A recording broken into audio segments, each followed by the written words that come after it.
وصلنا لفقرة صحة وتغذية. الفقرة ديال اليوم غادي نعطيكم واحد الوصفة. بما ان بلا ما نحتاج نقول لكم الفيروسات اللي كثروا دابا والامراض اللي كثروا دابا، واصلا في هذه الفتره هذه ديال البرد فبطبيعه الحال كتكون الامراض، كيكون نزلات ديال البرد، كتكون كيمرض الانسان بالسعال، بزاف ديال الامراض. فهاد السيرو هذا عن تجربه شخصيه، صنع منزلي. جربته هادي شي نقول لكم شي 3 سنوات هكا. فين لقيته اول مره وجربته واستعملته. بالنسبه للسعال مفيد جدا وكيعاون، عن تجربه شخصيه كنت كنعطيه لوليداتي زعما كينفع بزاف. فهاد السيرو هذا ما غنحتاج له مكونات بسيطه كاينه في كل منزل، وما ما فيهش شي ضرر بطبيعه الحال، لان المواد كلها مواد طبيعيه. فغنحتاجوا العسل بطبيعه الحال تكون العسل يعني حره، يعني ماشي العسل ديال ماشي السكر والحامض عسل حره. غنحتاجوا البصل، من الاحسن يكون بصل احمر، الا ما كانش البصل الاحمر فماشي مشكل، تقدروا تستعملوا البصل العادي هذا البيض.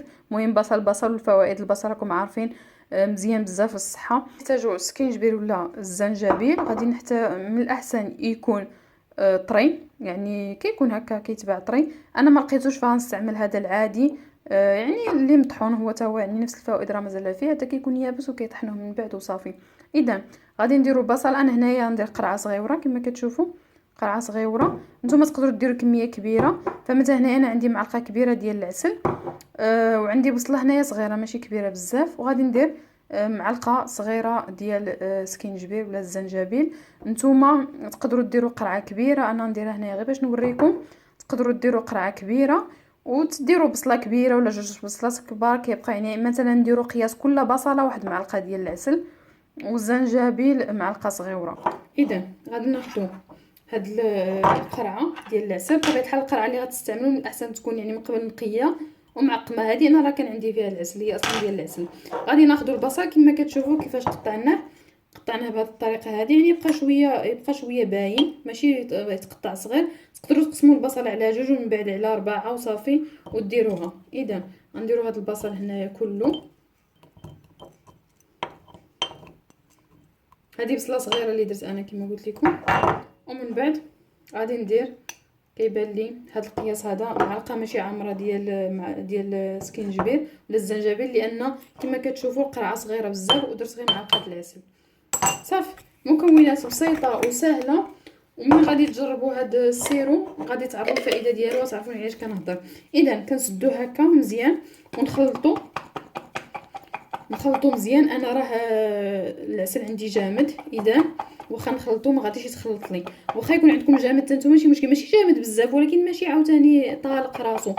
اذا غديروا هاد الطريقه هذه، غتخلطوه وتمشيو تاخذوا هاد القرعه واحد البلاصه اللي كتكون عندكم دافئه في المنزل. مثلا انا غادي نحطو فوق السخان يعني الشوفاج. غادي مثلا غنمشي انا فوق الشوفاج، غادي كما قلت لكم من بعد ما تخلطوه غتحطوه في واحد البلاصه سخونه. مثلا نتوما تقدروا تحطوه في شي بلاصه اللي كتوصلها الشمس كتكون دافئه في النهار. فغتقلبوه بهذا الشكل هذا على على الغلاقه ديال القرعه، وتخليوه فوق الشوفاج، فوق اي بلاصه كما كانت سخونه، بلاصه كتوصلها الشمس. فين كطيبوا البلاصه فين كطيبوا كتكون سخونه، المهم بلاصه تكون دافئه، وتخليوه هكا مقلوب.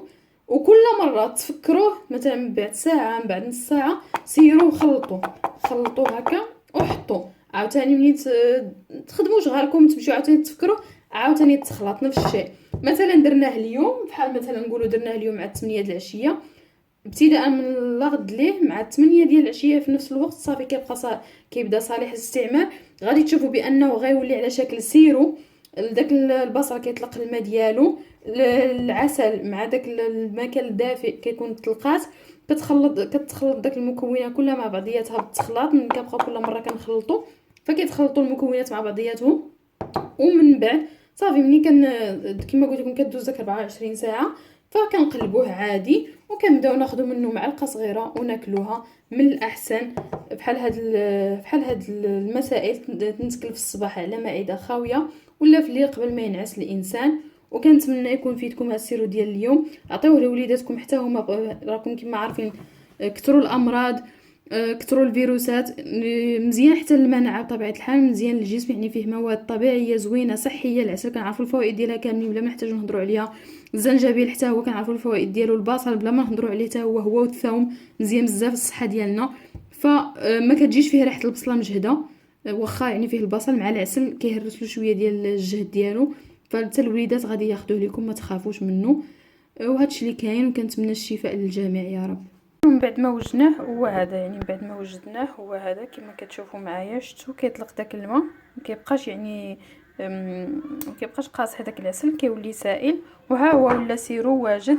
من بعد هذا يعني درتو البارح في الليل، ودابا اليوم في العشيه هانتوما كي كتشوفوا ها هو واجد. تاخذوا منه معلقه، بطبيعه الحال تكون نقيه، تاخذوا منه معلقه وتشربوه وتسدوه مزيان، ترجعوا تسدوه مزيان وتخليوه تحتفظوا به في الثلاجه. وبالشفاء والعافيه ان شاء الله للجميع.